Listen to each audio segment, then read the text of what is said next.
Mikel, good to see you.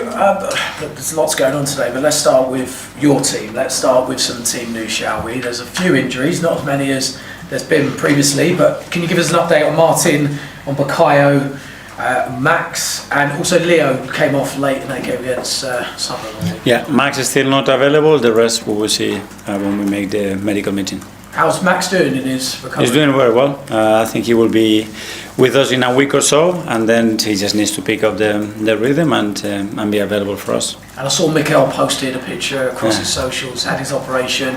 How did it go? And is there any timeline at all about when we could see him in? Could we see him before the end of the season? Well, I think the doctors were really happy the way it went. Now it starts obviously a long process. You're talking about bone healing, so you need to be patient. You respect the timings. I'm sure Mikel is going to do everything that he possibly can to speed up that recovery. And the time frames, we're talking about months, whether it's 3 or 4 or 5, we don't know. There was a lot of noise over the weekend about the City-Liverpool game, and lots of Arsenal fans were watching it, and I think lots of Arsenal fans were a little bit disappointed at the end that City were able to come back. Did you watch it? What did you make of the game? I understand that, but it's the things that we cannot control. So it's completely up to us what we have to do. We have to focus on us, on the presence. We know every 3 days what is coming, and just enjoy that. And what were the players' reaction to it? Because I can imagine they'd have watched it as well, and 9 points is, of course, better than 6. But what's their reaction been? Have you had to give them a message or anything? They were really happy when we beat Sunderland, because we knew that was going to be very tough. Then everybody's in his houses watching it. We have discussed about the way we have to take this constantly and just put all the energy in what we do. That's it. And is there a message that, obviously there's so many ups and downs, changes throughout the title race, so the fact that you're going to be playing twice before, when City only played once, so that gap could keep increasing as well. Is it just remain focused? Remain focused, because that's going to happen from now till the end of the season, and it has happened in the last 6 months. So for us, it's something normal, natural, and I'm looking forward to it. And look, there's big news this morning about fellow manager Thomas Frank losing his job. Just wanted to first of all get your reaction to the news. Well, obviously very sad news when you have a colleague that doesn't continue doing his job, because Thomas is an excellent coach, he's an extraordinary man as well, and he's proven that in the league. So we know where we are. We know that our responsibility is beyond just performance, that sometimes result dictates what happens with us. So I wish him all the very best for whatever he decides to do next. Is the Premier League becoming more impatient these days? I don't know. I don't think you can just take every example in the same possible way. I think the context at every club it's very different, but it's always a possibility. And look, obviously people are going to compare Arsenal and Tottenham, they're rivals playing against each other next weekend.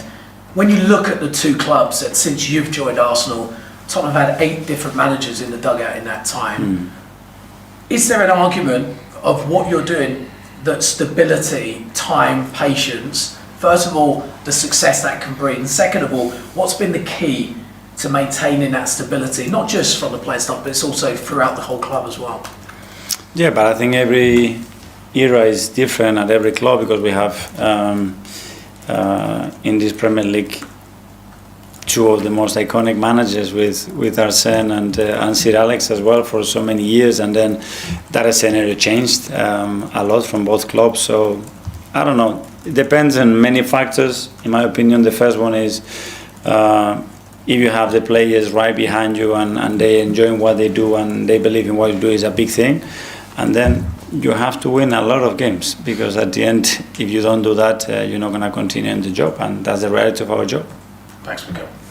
For Charlotte from the Premier League. Mikel, just thinking about the managers who've been sacked already this year, including Thomas Frank, who are different phases of their respective projects at their respective clubs. How do you feel that you have been given the time here at Arsenal, and there seems to be that fit between you and the club, and the project is coming along nicely, you have to say? Well, creating that chemistry with everybody in and around the club, and most importantly, win a lot of games. At the end, is the percentage of wins that you win has to be really high if you want to continue in the job. And then you can go through a spell that you don't win games, and that's the moment that the ownership or the sporting director or whoever it is has to make a decision, and that varies and changes from club to club. How has it made you feel, though, in terms of the fact that you have been given that time to carry out your project here? Well, very happy, obviously. That's what we all wanted from the beginning, and between all of us, we have able to sustain and bring that stability, performance, joy, and progression to the club. And hopefully this season we're going to even be better. Okay, we'll go to Ian from TalkSport. Hi, Mikel. How are you? Good, thank you. Again, thinking about the change at Spurs, how does that impact on you for the North London derby? Because you've done all your work this season on taking on a team managed by one man. Right now, you don't know who that man will be. You'll know before the day, but it will be a completely different. How much, as a manager, do you then have to be flexible? Well, I think it's happened a lot of times already this season for us. So at the end, you learn the lesson not only with the change of manager, but with what you expect from a manager to do against you as well, because they change it a lot this season. So focus more on us and make sure that what we want to achieve, the way we want to play, the things that want to happen in the game, that happens many times in relation or no relation in what they would do tactically, because then the setup is one thing, the player profile is another thing, and the momentum of the game and context is something else. And we have to be able to adapt and recognize that and understand those clues to do what we have to do. More than a quarter of the teams in the Premier League now have changed the manager this season overall. We've got specific windows when players can move. Should we have a similar thing for managers? A window so that I don't want to get into that territory. I don't know. I think at the end, people have to have the freedom as well to decide what is the best way to do that. It's always been like that, so I don't know if changing it will help or make it better. I have no clue. Have a look at us to finish with. London derbies in general, you've got a fantastic record. Brentford haven't. Does form really go out the window in a London derby, or is it just another game of football? It's going to be a really tough game. We know that the run that they are in, how strong they've been at home as well. The last few results that they had, the work Keith and the coaching staff are doing, amazing. Big credit to them because they are a top side. Finally, the weather has been rubbish in the last few months. As you've noticed. I'm not a meteorological man. Rubbish will do. It's really wet and what have you. Pitches aren't Last great. time in the summer it was really hot. You were complaining it was too hot as well. Remember? I have a very small window. Okay, what is the right weather then? 20 degrees? Yeah, thereabouts. But pitches have been poor because a lot of games been. I mean, you're in every competition. The Arsenal women play on the pitch at the Emirates as well. Brentford play a lot on their pitch. In terms of that, how firstly is tomorrow an advantage not playing on the Emirates pitch for once, and secondly, in general, are pitches becoming more difficult to play on this time of year? Yeah, there are many factors to that. Obviously, the amount of games that we are playing on that pitch obviously puts a lot of stress on it, the weather conditions and the time of the year that it is right now. So we know how important that is. So we are taking responsibility on that and making everything that we possibly can to improve it as quick as possible. Thanks, Mikel. Thank you. Tom from Reach.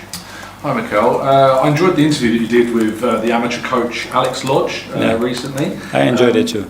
In that conversation, you talked about the reflections that you had as a coach, and one of them being how you recognised at the start of your time that you'd overcoached some players tactically, is what was mentioned. I'm curious what it was that you identified that made you realise in a moment. Like, how did you realise that you are tactically going too far maybe at times? I don't know if I said that. I said probably that I put maybe more focus on the tactical and technical aspect than the other aspects. And that shift, because at the end I think you have to recognize what the team needs first of all, because as well to create a clear identity and way of playing, you have to insist in a certain way. You want to change the culture, you're going to have invest a lot and put a lot of effort into that. And now it's shifted because I think it's what the team needs as well, the level of understanding and what they have to do. It's very, very good. So we can focus in areas that we can develop that can give us a lot of value. And is it also a case of when you obviously first join a club, you inherit a squad, and over those years gradually you build that squad with players that you've looked at that are tailored to the specific roles that you'd like. Does that mean you have to tactically focus on the game less when you bring in players that you're very specifically focused on? Yes, and probably some of the things that I learned as well, that you can have an idea, you want to do certain things, but at the end, the players' qualities are the most important thing. And ask a player to do something that is not completely comfortable, is not natural, and it won't flow. It might work for a few actions, for a few moments, but in the medium long term, it doesn't. And that's probably the most important thing. That's respect the nature of the player and try to accommodate, if you can, in the qualities that they have. And Mikel, you've spoken before about blocks of games and being able to prepare that way, and I think it's easy to do that maybe at the start of the season when you have the international breaks and natural kind of blocks. When you come into this stage of the season where there isn't a break since, I guess, November until March, are you still able to do that, and how do you go about kind of navigating? Yeah, we have done it in different ways, or the Christmas period, or afterwards when we have 4 away games, for example, and 4 different competitions. Now we are jumping from competition to competition every week as well, so it freshes it up. We try to do that to see what we have to do in a very short periods of time, but with the objective to be very present in what we have to do now and what is going to make the difference now in relation to what we want to achieve. And with Martin, you said he's not available. Is there a kind of time frame? Because I think before the game. I didn't say that then. You didn't say that? No. Sorry. I said Max. Oh, Max. Max is not available. Okay, no problem. My pronunciation is terrible. From Odegaard to Max. We'll go to Matt from the stand. Hi, Mikel. Hi. Martin Zubimendi's having the best goal scorer in his career. Have you been surprised with how much he's been able to contribute? Merino, credit to Merino. Merino is showing him the celebration, how to arrive in the box and everything. He's a player that the first time I spoke to him, he said that he had the feeling always that he was a bit constrained to go forward in the position that he's playing, and we try to give him the license in the right moments against the right opponents as well to attack those spaces, and he's been incredible. How long after sort of working with him in training and seeing him up close did you know he had the ability to reach the levels we've seen this season? To be fair, it's been more in games than in training, because in training as well, with the very little time that we have, we focus in other areas, but he has this natural ability to do that, so it's not big credit to what we've done. Okay, Lotto in the As Live. Harry from BBC. Hi, Mikel. Just one on Victor Gyökeres. Obviously, since the turn of the year, it feels like it's starting to click for him. He's starting to have the impact that people were hoping he would have. As his coach, you work with him every day. You know him. What's changed in your opinion? Can you give us some insight into what you think has led to this click happening now? Not much. I mean, his work ethic remains the same. I think probably the energy, the confidence when you start to score and assist, you probably believe that it's going to happen more often, and the probability of that happening then increases. And that's the only thing as well. I think physically as well after the injury, because when he got injured, probably he had his best game or the best 2 or 3 games before that period.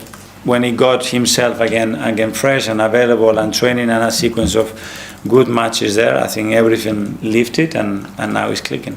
As a coach, when a player is maybe suffering from a lack of confidence, generally speaking, what are some of the things that you try and do to help build that back up? Because obviously it needs to happen on the pitch, but you can do something, can't you, from the side? Reminder how good they are and what they bring to the team. And if they are not bringing sets and passes, just remind them, and they don't lose sight of other aspects that are very important for the team, that he's contributing for the team success and winning. So it's not only with that. I think it's big part of our job is to remind people constantly the important things and the relevant things and the reason why they are with us.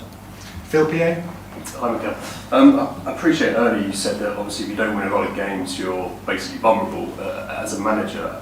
Is 8 months enough time to be able to get your vision across in terms of what you want to achieve? Is it long enough? I don't know, because you have to go, into those discussions and what they agreed on, how they saw the club or the evolution of the squad or the performances that are expected. I don't know. I can just talk about Frank, what I know as a coach, because I faced him many times, and how he prefers his teams and what he did at Brentford as well, or the way they looked in pre-season when we played them, and they were really impressive. So yeah, but at the end as well, this league is so competitive. We are all vulnerable because anybody can be you on the day, you know that, and that's very tough to manage. So there isn't like a magic sort of number, you know, or number of transfer windows to be able to. It might be. I don't have it for sure. I don't have no clue what that number is. No. Okay, It was like Spurs were trying to let this situation play out, to let Thomas Frank turn this around, see if he could get the players on his side, see if he could maybe play a middle, more attacking brand. You don't want to fire a manager. It costs a lot of money. You have to start the whole process over again. So to me, it felt like Spurs were trying to let this go to as long as possible to see if they could work it out. And then they felt like their hand was forced. Yeah, I was actually shocked. When I woke up this morning, I was shocked. I'm shocked in the sense that it's a bit like the Ruben Amorim one. You bring a manager in to change culturally everything there. Obviously, Daniel Levy leaves, you have turnover at the top, and you're told that it's going to be this whole new thing, this whole new project. My concern is Thomas Frank's a good manager, but obviously clearly didn't work here. You can say he probably deserved to be sacked. If you just looked at performances, league position alone, let's just keep that. Thomas Frank probably deserved to be sacked. Well, now let's look at Spurs as a whole, as an entity. What are they? I've been saying this for about 2 years. What are they? What are they trying to be? Last season they were, 15th, 16th in the Premier League? Obviously they win 17th, I think. 17th, 17th, and then they win, obviously, the European competition, which gives them a bit of a pass. But you sack the manager that wins you the trophy, because Spurs are known for not winning trophies. Then it was too attacking. Now you go more pragmatic in your approach, and you sack the manager because it's not attacking enough. It's like, well, what are you trying to do? And then from a player's point of view, obviously I've been there when it changes. But what I get frustrated with the Spurs players is, and they probably won't be happy with what I'm about to say, but I don't really care anyway. It's never their fault. You never hear, like last year, it was the injuries and the manager was too gung-ho. This time we just seen it there, Jed Spence and Mickey van der Ven when they walked past the manager when he's saying, go and clap the fans. The Spurs players, in my opinion, never come under any real scrutiny as to why their performances are so poor. By the way, with this all being said, they made it into the top 8 of the Champions League. Mm-hmm. So I would be asking the question, if I was owner, why in the league are we 16th and we're so poor, but why in the Champions League can we turn up? Is that not a mentality issue, that you can turn up for the so-called big games? The ones that put you in the spotlight. And as an owner, I'd be questioning a lot of these players now. And you know, your captain in Romero got sent off again. If I ask you a question now, if I asked it to everybody, who's the player now that the next manager, whoever the next manager is, can build that team around? Who can rely on? And then not only that, I don't think they have a strong leadership group. 100%. No. Right? 100%. That's a problem, I think, within their players, but that's also a problem from the board. Who's signing these players? They hire a sporting director. The sporting director leaves. Yep. They have Daniel Levy. They have a new CEO. Like all of these people, the club are changing, and it just feels like the foresight is poor. Mm-hmm. You have a manager that plays exciting football, Mauricio Pochettino. You fire him, then you hire Mourinho. Mourinho very defensive. From defensive, you go to Conte. Conte still defensive. Fans are moaning and groaning. Then you follow Ange Postecoglou, the complete opposite side of the spectrum, attacking football. First 6 months, got it right, and then it just kind of fell apart because it felt unsustainable. And then you go back to somebody else who doesn't play pretty football. So where's the consistency in your hires and what you want to get out of the team, in your model of signing players, of hiring managers? It kind of feels like it's a lot that's decided on the fly, and thus all of these problems arise, and you're having to solve them on the fly, and it just feels like it's an endless cycle. To your point, if you go through the signings, Mickey van der Ven, Romero, and I'll give Conor Gallagher and Paulinho like passes as they're new. Who really is the signing that you go, wow? Madison, maybe. Madison, I think. What was that, 4-5 years ago now? Yeah, I mean, I think he exceeded expectations, unfortunately, with the injuries, right? I think he was like the one that was like the biggest upside that you said, all right, wow, we can build our team around him. Like, he is. To be fair, he's been injured so long, I've actually forgot about Mad, so I apologise for that. But in general, a lot of their signings are, Okay. Yeah. Again, if you take Romero, you take Van der Ven, I'd say Conor Gallagher. Who else in that team now goes and gets into the rest of the big teams? Arsenal wouldn't take one player, I don't think. Would you? Van der Ven maybe? But he wouldn't be a starter. He wouldn't be a starter. And that's their best player. Man City, possibly Van der Ven. Xabi Simons maybe as a rotation option, but he wouldn't be a starter again. He's a rotation piece for you guys, and for them, he's the guy who's meant to lead it and take it forward. Does that make sense? Like you need, they don't have the foundation to build off, and I think that's what Thomas Frank was trying to do. The players and the system in terms of what keeps happening is, oh, it's the manager's fault, change the manager. Oh, it's Daniel Levy's fault. Now you've removed those. You've only got one consistent that you're allowed to question now, which is the players. And they never seem to come under any real question. Vicario as a goalkeeper, for me, is average at best. He makes so many mistakes.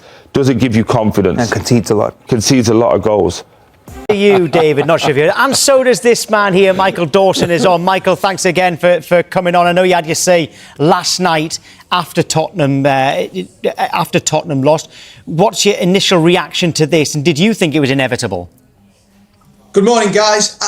No, it wasn't inevitable in my opinion, because I go back to the game against West Ham when they lost 2-1, a really late goal, and that was the point where I thought, will they make the change? So it's clear that they didn't want to do that. I just look back on last night's performance, and they've obviously had a meeting, reflecting, going, look, we are in a relegation battles. We're 5 points ahead of West Ham. It could have been 3 if Manchester United don't score that goal. So it was massively important. So they've made a decision, and now they've got a huge decision to make.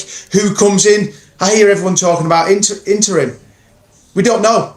We don't know if it's going to be an interim. If that happens, I think there's only one manager they're waiting for, and it has to be Pochettino in the summer. Or do they go out and get someone now? And people are saying, well, who will that be? Well, for me, there's someone there in the making, someone who knows a football club, someone who's got the passion, played for the club, loves it, will galvanise everyone and bring them in the right direction, and that's moving forward, and that is Robbie Keane for me.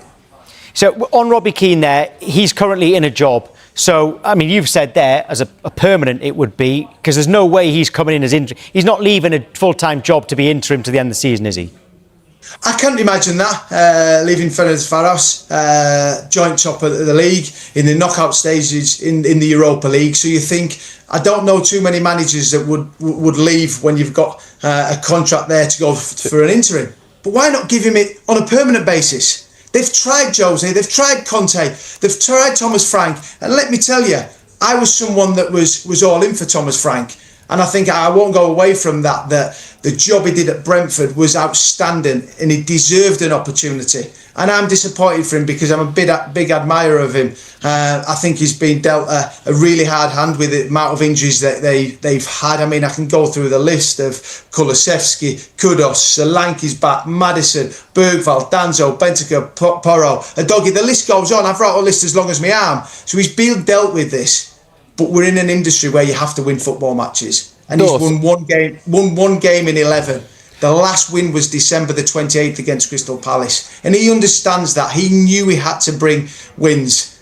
There was a disconnect between the fans and the players. We've seen incidents where the players have been having arguments with the fans, and that just can't be the case. The situation they're in, they have to be together from top to bottom, and whoever comes in has to try and bring some belief to this Spurs team, because I watched them last night and I look on paper and I look at that Newcastle team and go, Newcastle team was better than Spurs. It was clear in that. And I listened to you, Jay, talking about the fight, the attitude. They're lacking confidence. Was a fight there? Yes, there was. I saw Mickey van der Ven putting blocks in and making great bits of defensive work. But ultimately, they weren't good enough. They sat back, they surrendered possession, and at home you can't do that. First 30 minutes, Tottenham didn't come out their half. It didn't look like there was no, you know, yourself. Let's take yourself for example. You go on the pitch, you give 100% all the time, every time. Whether you're playing good or bad, you give 100%. I'm watching that first half especially, and I'm saying to myself, where's the attitude? Where's the hard work? That's the minimum. It doesn't even matter if you play well or not. Fans will clap you if they see you putting in effort for your team. I didn't see that last night. Yeah, the first 30 minutes, I mean, I think the way they came out, the way Thomas set them up was to sit in a low block. I watched Dominic Solanke sitting 10, 15 yards out of his own 18-yard box and letting Newcastle